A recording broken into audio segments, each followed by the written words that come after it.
Olá pessoal, tudo bom com todos? Vamos então dar prosseguimento à nossa disciplina de neuropsiquiatria, tá?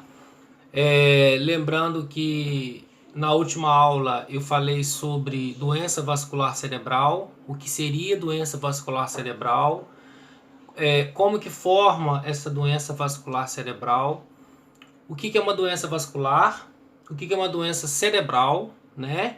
Lembrando que para ter doença cerebral eu preciso da vascular primeiro, né? Primeiro vem a doença vascular, para depois vir a doença cerebral.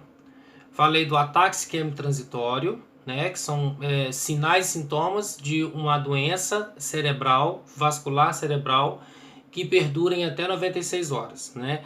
Na literatura fala até 24 horas, mas, né, na página 30 ela fala que na verdade ela é até 96 horas. E lá na literatura de vocês, na página 33, hoje eu vou falar sobre outro tipo de comprometimento que envolve o sistema neurológico, que é a apoplexia ou AVE, né? Na verdade, AVE é acidente vascular encefálico. É uma doença que compromete o mundo inteiro, né? Não é só países, né, X ou Y. Não existe uma idade assim certa, fidedigna, porque hoje nós temos pessoas com 40 anos de idade que evoluem para acidente vascular encefálico, né? A gente falou dos maus hábitos, do cigarro, do alcoolismo, do etilismo, né? Da questão dos lipídios, dos carboidratos, das massas, das frituras, do sedentarismo, né? E isso tudo compromete a nossa circulação, isso tudo compromete o nosso sistema neurológico, né? E aí eu mostrei para vocês a figura da placa de gordura na última aula, quem lembra, quem assistiu, quem acompanhou, daquele trombo formado nas artérias que impedindo assim a passagem do sangue. Então, na verdade, na literatura, quando fala AVE ou quando fala apoplexia, é a mesma, né, é a mesma definição, né? Então, na verdade, toda doença neurológica persistente que ultrapassa as 96 horas, na literatura está 24, mas o que ultrapassa as 96 horas e ela vem com sequelas, né? Já falei sobre várias sequelas, né? Quem lembra? Amaurose fugaz, cegueira, hemianopsia, né? Diplopia, que é cegueira, né? Visão dupla, astenia muscular, que é fraqueza do braço, da mão, né? E assim por diante. Então, apoplexia ou acidente vascular cerebral é o início e persistência de disfunção neurológica com duração maior, consertem aí, do que 96 horas, que resulta na ruptura do suprimento de sangue para o cérebro, ou seja, na verdade, há uma diminuição da presença de sangue no cérebro, fazendo com que essa pessoa tenha o que eu chamo de hipóxia. O que é uma hipóxia? Hipóxia é diminuição de oxigênio a nível cerebral. Quem tem uma hipóxia cerebral, ele tem uma diminuição do oxigênio a nível cerebral, tá? Só para buscar lá que eu falei para vocês na primeira aula de neuro sobre NANDA, né? Que é, na verdade, os diagnósticos de enfermagem segundo NANDA, né? Que existem vários diagnósticos para várias doenças, né? Então, para nós aqui, por exemplo, é importante que vocês saibam, nesse momento, os diagnósticos de enfermagem segundo NANDA para AVE, tá certo? E na aula passada também eu falei sobre etiologia e fisiopatologia. O que é uma etiologia? O que é uma fisiopatologia, né? No caso, etiologia é a causa, fisiopatologia é o desenvolvimento, né? Então, oclusão parcial ou completa de um vaso. O que eu falei, gente, sobre estenose? O que é uma estenose? Quem lembra? Estenose é a diminuição do vaso sanguíneo, né? Quem tem estenose tem diminuição do vaso sanguíneo. Quando eu falo estenose, eu falo de adelgaçamento, tá? Toda vez que eu falo de estenose, eu falo de adelgaçamento, tá? Então podemos dizer que se isso aqui fosse um vaso, né? Se isso aqui fosse um vaso, Vamos tirar, vamos isolar isso aqui. Se isso aqui fosse um vaso, seria uma estenose. O que seria um vaso sem estenose? Isso daqui. Isso aqui seria um vaso sem estenose. Olha só o diâmetro, né? Olha só a largura desse vaso para passar o sangue e o diâmetro e a largura desse vaso para passar o sangue. Qual que é o vaso, no caso aqui, podemos dizer assim, bem grosseiramente, né? Qual que é o vaso que tem estenose e qual vaso que não tem estenose? Esse vaso tem estenose. Ele tem diminuição da passagem de sangue. Esse vaso aqui não tem estenose. O sangue passa livremente, a gente vê pelo tamanho do vaso. Então isso é chamado de estenose ou é chamado de adelgaçamento. Se você colocar na prova adelgaçamento ou se você colocar na prova estenose, perfeito, não tem problema nenhum. Isquemia relacionada à diminuição do fluxo de sangue, que eu acabei de falar. O sangue ele é diminuído. Por que ele é diminuído? Porque eu tenho uma barreira, porque eu tenho uma estenose, eu tenho alguma coisa que está impedindo o sangue de passar. E essa diminuição da passagem do sangue faz com que eu tenha uma hipóxia cerebral, diminuição de oxigênio no cérebro. E essa diminuição de oxigênio no meu cérebro, no cérebro do paciente, vai fazer com que haja uma desordem cerebral importante. Por exemplo, ruptura de pequenos vasos, né? A gente chama de microcirculação, que podem agregar trombos, agregar coágulos na região cerebral, fazendo com que a pessoa ela tenha uma deficiência motora. Essa deficiência motora, lógico que a gente vai falar sobre isso depois, vai trabalhar uma reabilitação, né? Seja a voz, seja o movimento, seja talvez algumas situações que ela pode talvez conseguir, outras não. Por exemplo, a visão. Tem casos que a gente sabe que a pessoa ela faz o AVE, mas ela perde a visão. Se ela perde a visão, não tem jeito, né? Porque lesionou o nervo óptico. Então, se lesionou o nervo óptico, né, que é responsável pela nossa visão, né? Então, a pessoa ela que fez o AVE, ela não vai ter condições. Hemorragia que ocorre, né, fora da dura extradural, por baixo da dura mater, né? Na verdade, o sistema nervoso central, ele é formado por 3 meninges, né? O sistema nervoso central, ele é formado por 3 meninges: dura mater, pia mater e subaracnoide, tá? Mais uma vez falando, o nosso sistema nervoso central, o nosso sistema neurológico, ele é formado por 3 meninges: dura mater, pia mater e subaracnoide. Então, entre os espaços, né, da dura mater, né, da pia mater e da subaracnoide, nós temos o que nós chamamos de LCR. O que é o LCR? O LCR é o líquor cefalorraquidiano, que é o líquor que protege as meninges, que são dura mater, pia mater e subaracnoide. Qual que é a função desse LCR? Né? Fazer barreira hematocefálica, proteger as meninges. Só que a gente sabe que as meninges também elas podem ser prejudicadas, né, por um acidente vascular encefálico, igual está falando aqui. Dura mater, né? Dura mater, pia mater e subaracnoide. Então a dura, né, ela pode ser por baixo da dura mater, né, subdural, no espaço subaracnoide, dura mater, pia mater e subaracnoide, que são as meninges que envolvem o encéfalo, que protegem o nosso encéfalo, ou dentro da substância cerebral. Então as meninges também podem ser prejudicadas. Também é uma outra fisiopatologia. E aí, gente, os fatores também que contribuem para o desenvolvimento do AVE, que já é uma doença neurológica persistente, que deixa sequelas nas pessoas, deixa as pessoas sem falar, deixa as pessoas sem andar, deixa as pessoas sem enxergar, deixa as pessoas sem movimentar os braços. A gente sabe que cuidar de pessoas com AVE não é fácil, é fralda que tem que trocar, é comida pastosa, dieta pastosa, é banho no leito, né? É virar o paciente, movimentação do paciente, ou seja, movimentação significa o quê? Mudança de decúbito para evitar a escara desse paciente. A gente tem que pensar no paciente, no problema emocional quando ele está lúcido, que são as afecções psicológicas, paciente com depressão, porque não aceita estar na cama torto, com a perna torta, né? Não consegue mais andar, não consegue mais falar. Isso para ele, infelizmente, é fim de linha, né? A gente tem que levantar o ego, o superego, levantar a estima desse paciente, junto, lógico, com o apoio de outros profissionais habilitados na área, como, por exemplo, psicólogos, assistentes sociais, fisioterapeutas, que é importantíssimo nesse momento, terapeutas ocupacionais também, e os médicos junto com a equipe toda de enfermagem.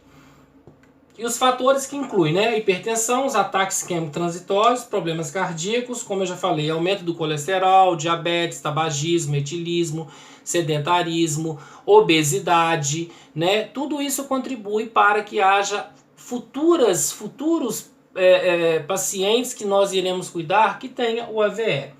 E o que pode trazer de sintomas do AVE, né?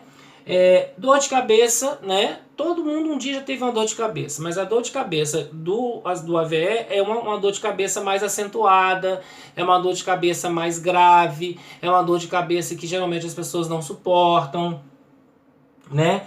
Obnubilação, né? Obnubilação. O que significa essa palavra, gente? Diminuição da lucidez. O paciente ele fica com, por exemplo, um retardo mental importante, ele fica com uma desorientação espacial, ele não sabe onde ele está inserido, né? Astenia, como eu já falei, fraqueza muscular, né? Perda da capacidade motora, plegia são as paralisações, né? As paralisias, tanto de membro inferior quanto de membro superior, dificuldade da deglutição, disfagia, paciente que faz AVE não consegue alimentar corretamente, paciente que faz AVE não consegue ter uma boa dieta, geralmente é sonda nasogástrica, né? Até que libere essa dieta via oral desse paciente, para ele não broncoaspirar, para ele não engasgar com a própria dieta. Paciente que fez AVE, que ele está acamado, ele tem que ter posição de Foley ou semi-Foley para alimentar corretamente, para ele não ter o problema de broncoaspirar a própria dieta. Tá certo? Isso é importantíssimo para todos nós sabermos. Pessoal, então, esses são alguns dos fatores que podem contribuir, né, para ter o AVE, ter o acidente vascular encefálico e também as manifestações clínicas. Lá na página 34 de vocês, na literatura, está falando da avaliação diagnóstica, como eu já falei para vocês na primeira aula. O diagnóstico mais assim que a gente pode perceber sem ser diagnóstico de média e alta complexidade, como ultrassons, ressonâncias, tomografias, é o exame físico, é o exame clínico, é você avaliar o paciente pela fala, pelo andar, pelo olhar, né? Então dá para perceber que aquele paciente ele fez um acidente vascular encefálico, né? Infelizmente, né, houve aí uma diminuição do suprimento sanguíneo na região cerebral, fazendo com que esse paciente ele teve aí uma sequela originada por um AVE, que eu chamo de acidente vascular encefálico.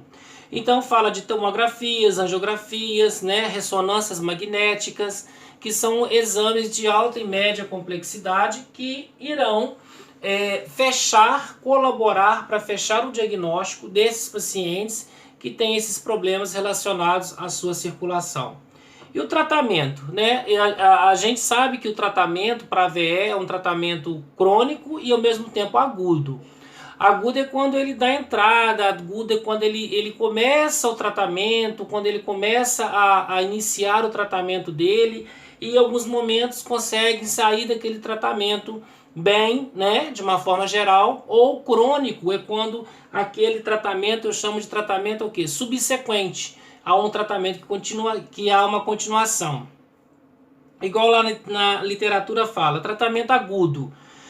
Apoiar as funções vitais, manter as vias aéreas pérvias, o paciente chegou, né? A gente tem que avaliar a saturação de oxigênio, avaliar pressão arterial, colocar esse paciente em oxímetro de pulso para avaliar sua saturação. A gente vai colocar ele, né, dependendo, na sala vermelha, se for um caso de extrema necessidade. Até 3 litros de oxigênio a gente coloca para manter as suas vias aéreas pérvias, né? Se já for o protocolo do hospital, manter acesso venoso, realizar o acesso venoso periférico, né? Dependendo da PA, se for uma PA baixa, se for uma PA alta, a gente não sabe como é que ele está, se ele está descompensado, se está desidratado ou não, né? se for protocolo, já for algo já que existe neste hospital, já o acesso venoso com hidratação venosa, né? E trabalhar alguns medicamentos como bloqueadores do canal de cálcio para que esse paciente ele já comece a ter uma condição para ele ter a diminuição de mais futuros acidentes vasculares, né? Por exemplo, anticoagulante, antiplaquetários, né? Ácido acetil salicílico, AS, por exemplo, já aplica nele um Clexane, que é uma heparina, né? Clexane e heparina que faz nesse paciente para que evite trombos, para que evite coágulo na circulação sanguínea, faz nele aí um cilostazol, um Vasogard, né? Faz aí alguns vasodilatadores importantes para dilatar a parede dessa artéria, para que esse sangue consiga passar com mais facilidade, evitando até que esse paciente tenha novos acidentes vasculares cefálicos. E o tratamento subsequente, na verdade, é aquilo que vai acontecer mais para frente, como eu falei, né? Até adiantei um pouco: anticoagulação, agentes antiplaquetários, né? Marevan, varfarina, ácido acetil salicílico, que é o próprio AS, para aumentar, né, para diminuir essa cascata de coagulação, para diminuir o sistema fibrinoplaquetário, né, que está fazendo com que haja formação de coágulo, formação de trombo, e que isso vai impedir a passagem do sangue deste paciente. E aí, gente, uma coisa assim, um processo muito importante dentro do que a gente sempre fala das doenças neurológicas vasculares é a reabilitação, né? A reabilitação é um processo crônico, subsequente, que requer tanto doação do paciente, como requer doação do profissional. Não adianta só o profissional querer, não adianta só o paciente querer. Os dois têm que estar unidos no mesmo propósito, no mesmo objetivo, que é o quê? Reabilitar. Tentar fazer com que aquele paciente ele era antes. A fala com o fonoaudiólogo, né, os movimentos com o psicólogo, os movimentos com o fisioterapeuta, a depressão com o psicólogo, né, a parte cognitiva com o terapeuta ocupacional. Então, os dois têm que ser unidos e querer nesse mesmo propósito. Eu, profissional de enfermagem, profissional da psicologia, profissional da fonoaudiologia, profissional da fisioterapia, profissional da terapia ocupacional, da psicologia, tenho que levantar o ego, o superego, tenho que levantar a estima desse paciente para mostrar para ele que não é fim de linha dele estar na cadeira de roda, que não é fim de linha ele estar no andador, não é fim de linha ele estar usando fralda, ele está na cama, acamado, né? Porque tem uma pessoa ali que vai estar auxiliando ele, tem uma pessoa que vai estar ajudando ele a tentar melhorar o que era antes. Nós sabemos que a reabilitação, principalmente para o fisioterapeuta, é crônica. É algo que demora anos e anos. Não adianta eu querer falar para a família, eu querer falar para a própria pessoa que com 6 meses ela vai voltar a andar, né? O fonoaudiólogo falar que com 6 meses ele vai voltar a falar direito, né? O psicólogo que com 6 meses ele vai aceitar a doença e vai melhorar a sua estima, né? O terapeuta ocupacional vai falar que com 6 meses, por exemplo, ele vai melhorar a sua condição de entender melhor o que está acontecendo com ele. Isso demora tempo e tempo. Por isso que a gente fala, dá tempo ao tempo. Por quê? Cada paciente é uma genética, cada paciente é um sistema, cada paciente é um paciente. Então a gente vai pegar pacientes de diversas formas, de diversas genéticas, de diversas fisiologias diferentes, de diversas fisiopatologias diferentes, e que a gente vai ter que também entender um pouco sobre ele, né? Porque só um querer não adianta. Todos os dois têm que querer, senão o tratamento não vai ser correto. E aí, gente, falando ainda de AVE, a gente tem algumas complicações sérias que pode acontecer no paciente com AVE. Pneumonia por aspiração, como eu falei, você, futuro profissional de enfermagem, que vai cuidar de alguém que sofreu de acidente vascular encefálico, a dieta não pode ser deitada.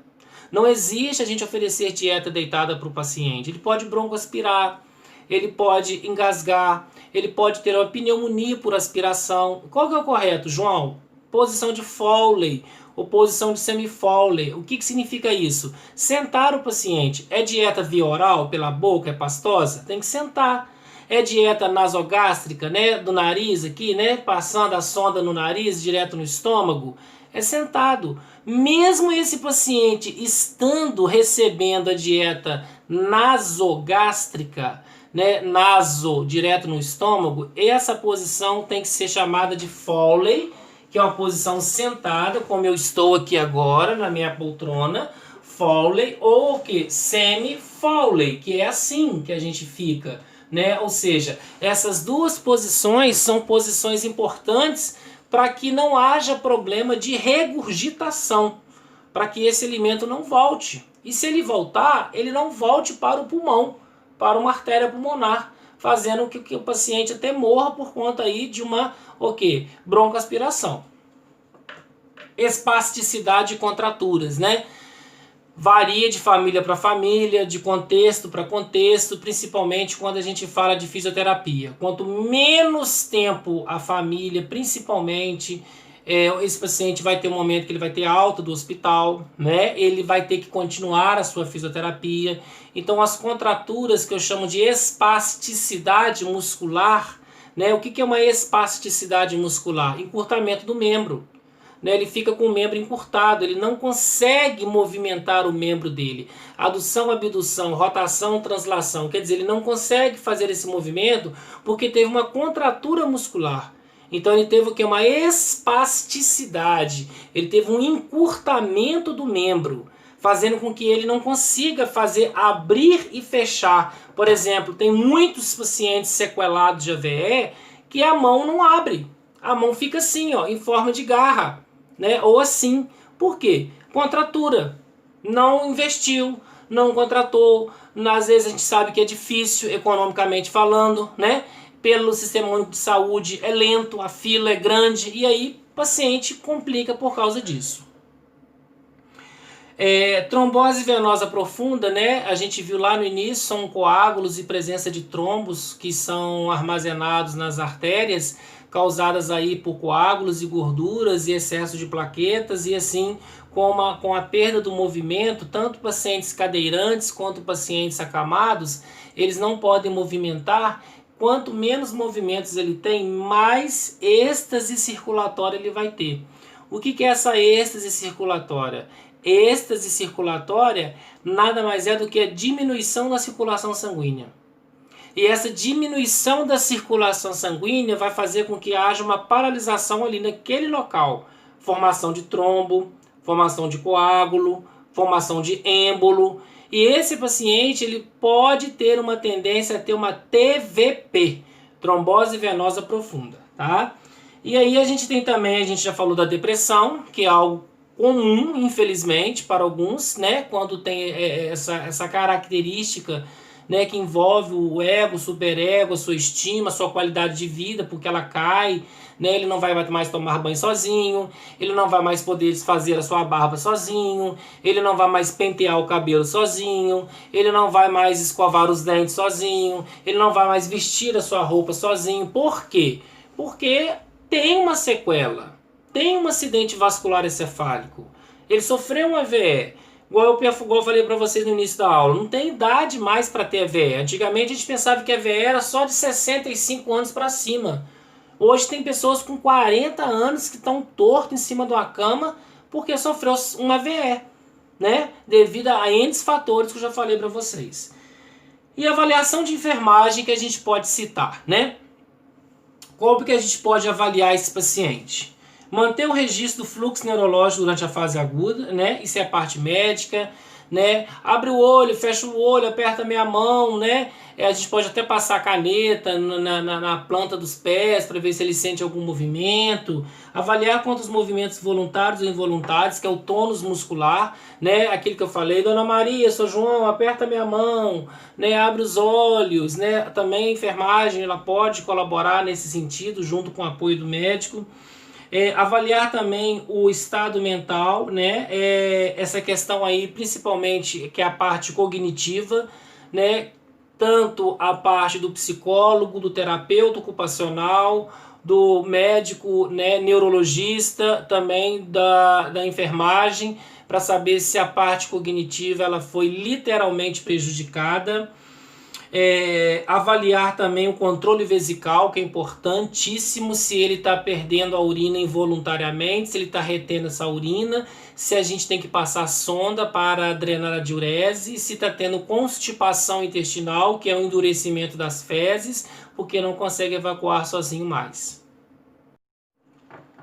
Pessoal, e continuando a matéria, continuando a aula de neuro, lá na página 35 da nossa disciplina, vocês percebem que tem alguns diagnósticos de enfermagem, que eu falei para vocês que na apostila já tinham, né, sobre a VE. Esses diagnósticos de enfermagem, eles são sobre a VE.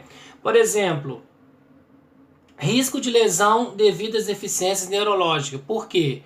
Paciente com dificuldade para andar, paciente com dificuldade para deambular, ele pode cair. O que eu falei? Todo diagnóstico de enfermagem ele tem que ter uma causa. A letra B, mobilidade física prejudicada. Eu não falei que ele está com a hemiplegia. Hemiplegia é o diagnóstico médico, mas está errado eu colocar no meu prontuário de enfermagem hemiplegia? Não está errado. Ninguém vai ser penalizado, ninguém vai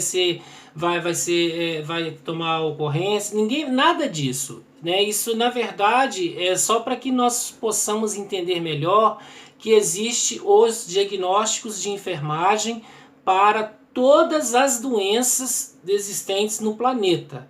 Então, como existe os diagnósticos médico, fisioterapeuta, os diagnósticos do nutricionista, os diagnósticos do psicólogo, existe o nosso diagnóstico também. Processos mentais alterados. Eu falei que ele está com depressão? Não, eu não falei que ele está com depressão.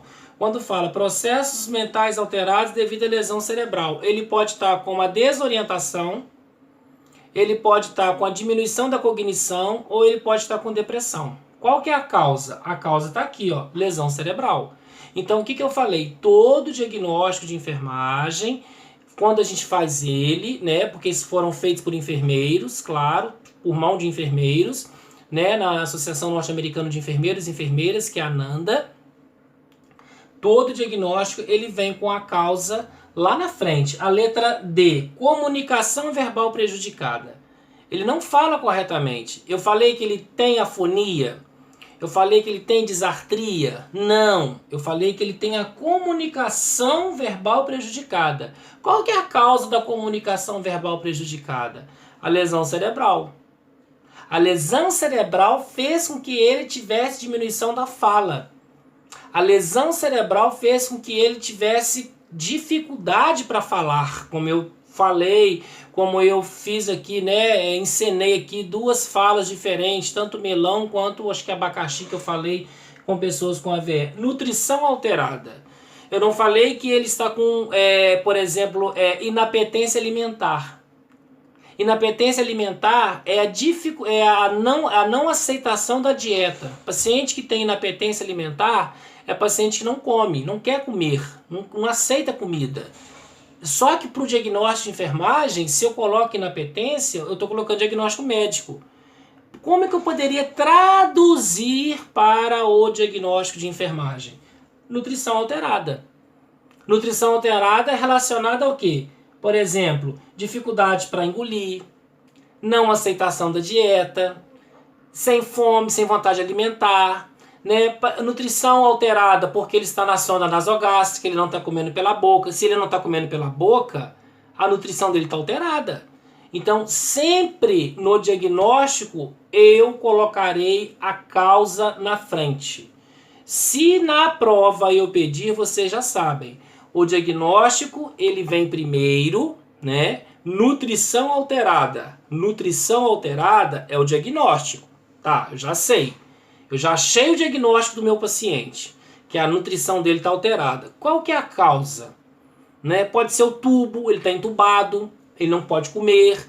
Pode ser disfagia, dificuldade para engolir, né? Pode ser uma sonda nasogástrica direto no estômago. Processos familiares alterados devido, né, no caso aí, às doenças catastróficas. Não só a família, né, assim falando, mas todos que estão em volta sofrem com o problema da pessoa, né? Problema para a família, porque na verdade a rotina muda totalmente. A pessoa que faz o AVE, né, se ela deambula e volta a deambular com dificuldade, tem que parar de quê? De encerar a casa, tem que tomar banho de chinelo, tem que colocar corrimão, né, no banheiro, tem que colocar corrimão nas escadas, né, tem que parar de colocar tapete na sala, né, a pessoa que tem dificuldade, né, no caso aí para pegar produtos, materiais, tem que ficar longe do fogão, principalmente quando alguém estiver fazendo algum tipo de alimento, porque vai mudar a rotina dessa pessoa. A família, né, esse processo familiar, ele vai ficar alterado, né? Essa pessoa ela não vai ter mais aquela condição que ela tinha antes de fazer uma comida, de varrer uma casa, de lavar uma roupa, de andar na rua corretamente, sozinho ou sozinha, de ir na praça, de fazer algum tipo de procedimento, ir ao banco. Então, na verdade, esse processo familiar alterado, ele interfere também na vida não só daquele ou daquela que está na cama usando fralda, mas de todo mundo, porque todo mundo sofre junto, vendo aquele ou aquela que tanto gosta naquela situação. E os cuidados de enfermagem, né, que a gente sabe, que está lá na página 35, que é evitando quedas, né, ou seja, corrimões, né, usando sapatos antiderrapantes, nada de chinelo, igual está falando aqui para nós. Manter o repouso no leito durante a fase aguda, administrar o oxigênio, se for o caso de ele sentir dispneia, sensação de falta de ar, avaliar frequentemente o estado respiratório, TPR, temperatura, pulso, respiração. Isso quando o paciente está internado, quando ele está, né, no hospital, que a gente vai fazer os cuidados de enfermagem, administrar medicamentos, né, mudança de decúbito, que é importantíssimo, eu sempre falo isso. A mudança de decúbito, ela é um procedimento da enfermagem que faz com que o paciente ele mude a posição, né, gente, para evitar a presença de úlceras, presença de feridas no seu corpo. Ah, professor, não tem óleo de girassol, a família não trouxe óleo de girassol, a família não trouxe creme hidratante depois do banho. Vaselina! Passa vaselina no corpo do paciente, gente, não tem problema. Pode passar vaselina, hidrata da mesma forma. Deu banho de leito dentro da técnica corretamente, lavou todas as partes do paciente, né? Lembrando que a última parte que lava é a genitália, né? Que é uma das partes mais contaminadas do corpo humano, além do ânus, da boca, né? A gente tem o que? A vagina e o pênis, que são partes contaminadas. Então são as últimas partes que são lavadas do corpo do paciente quando ele está acamado, né? Não tem creme hidratante que a família trouxe de casa para hidratar a pele para evitar de dar machucado. Passa vaselina, hidrata o corpo do mesmo jeito. Prevenindo complicações da imobilidade, né? Isso já é uma parte mais do fisioterapeuta, porque a enfermagem ela não trabalha com reabilitação. A enfermagem ela trabalha com cuidados, a enfermagem ela trabalha com prevenções, a enfermagem ela trabalha com educação continuada, a enfermagem ela trabalha sob prescrição médica, a enfermagem trabalha sob prescrição de outros multiprofissionais, assim como do próprio enfermeiro. Então, quando fala não permitir que a roupa de cama pese sobre o pé, é uma questão do próprio fisioterapeuta, né? Movimentar o pé do paciente, levantar o pé do paciente. Eu posso estar junto na equipe, auxiliando o fisioterapeuta a fazer um movimento que ele não consiga fazer sozinho com o paciente. Mas deliberar a eu, por exemplo, fazer uma terapia, uma fisioterapia com o paciente que sofreu de AVE, eu não tenho essa autonomia, porque o meu conselho ele não permite isso, porque eu não sou fisioterapeuta, eu sou enfermeiro. Igual está falando lá na letra D. Colocar a extremidade superior afetada ligeiramente fletida sobre o apoio de travesseiros em cada articulação posicionada mais alto. Gente, pacientes que às vezes estão em posições fetais, mais assim, uma parte mais com encurtamento de membro, colocar um travesseiro entre uma perna e uma outra. Para quê? Para separar aquela perna daquela outra perna, né? Para evitar mais espasticidade muscular, para evitar mais encurtamento do membro. Colocar o paciente deitado, né? De decúbito ventral, né? Lá na página 36 fala bruço, mas é de decúbito ventral, né? De 15 a 30 minutos. Para quê? Para expandir o sistema respiratório, para expandir o pulmão desse paciente, para melhorar a condição respiratória dele e para ele também melhorar a movimentação dele, né? A fim de evitar contraturas, flexão do joelho e quadril, quando ele consegue, a gente quando eu falo é o fisioterapeuta, né? Levantar a perna, dobrar o joelho, né? Pegar o braço, esticar o braço, voltar com o braço, esticar o braço, voltar com o braço, fazer com que ele consiga abrir a mão, colocar uma bola dentro daquela mão até que aquela mão abra sozinha. Então isso é reabilitar. Isso é tentar fazer com que o paciente ele era antes, né? A enfermagem ela ajuda, mas a enfermagem não reabilita ninguém, ok?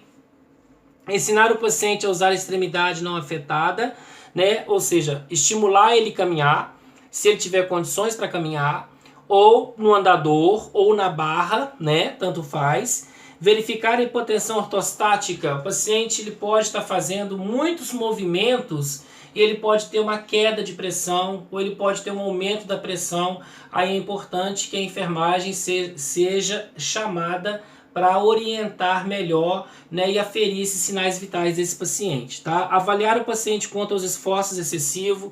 O fisioterapeuta, ele entende, ele sabe até que ponto ele pode, até que ponto ele não pode com esse paciente, para evitar que haja problemas mais sérios, né?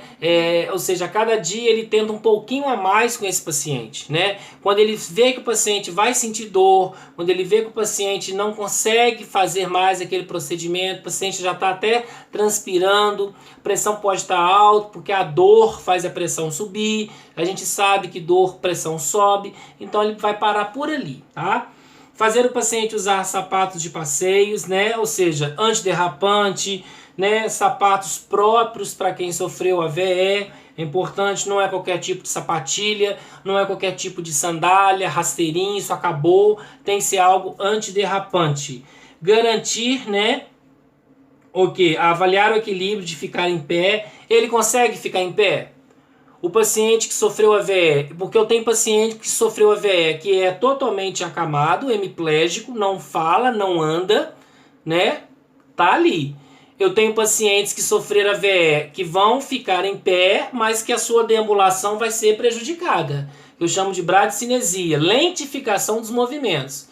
Então, o fisioterapeuta, ele tem que avaliar as condições clínicas desse paciente, as condições hemodinâmicas desse paciente, para saber se ele tem condições ou não de fazer uma boa reabilitação desse paciente, né, que é o mais importante. Então não adianta pegar o paciente, soltar o paciente e, né, levar ele de qualquer maneira, né? Pode até sofrer uma queda, sofrer uma fratura e ele pode ficar depois gente? Com medo de andar, correto? Olha, então nós vamos ficar por aqui nessa aula de hoje, tá? Na próxima aula nós vamos continuar com a matéria. Qualquer dúvida que vocês estiverem, mandem para mim. Um forte abraço a todos.